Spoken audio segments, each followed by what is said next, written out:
In one of my previous videos, I talked about shifting position. That was about simple shift, which is with the same finger. You go up with one finger and go down with the same finger, like this. Or with the second.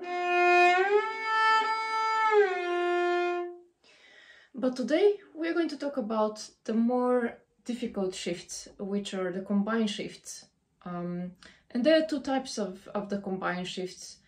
First one we're going to talk about is when you have lower finger count on lower position and you go to higher finger count to a higher position. So it sounds like this. We go with the first.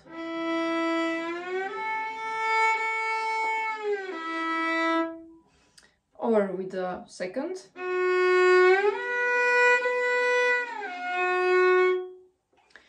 And here I really recommend that you go with the last finger on the string, which means that you always have movement of the finger that is the last on the string. For example, if I have the first finger last on the string, I will go with it all the way up and then I shift with the second finger. And then the opposite, if I have the second finger and go down to first, I will go with the second one. And I recommend that you practice this by going from the one to the second, then from the second to third, from third to fourth. And in that way you will practice all of the fingers from lower count in lower position to higher count finger on higher position. So that was the first variation of shifting. The second is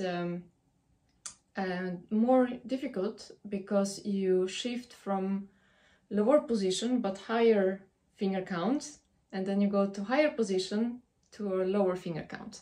For example, you go with your second finger to your first finger on the third position. Sounds like this.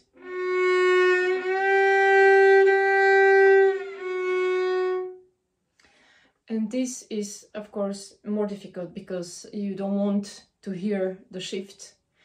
And when I was taught to do this, my teachers told me that I have to go all the way up with the finger that is moving up and hear this finger and then shift. But I discovered that I had a lot of coordination problems by doing this, so I stopped doing it, and I recommend that you just lift the finger at the same moment you arrived at your position. And also when you play faster, this disappears completely. So it will sound like this.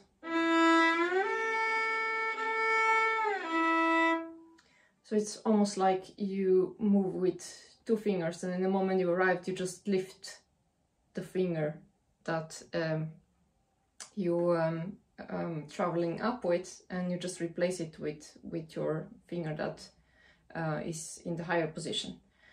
And in that way you don't hear the shifting. You can also practice this by playing a scale, for example.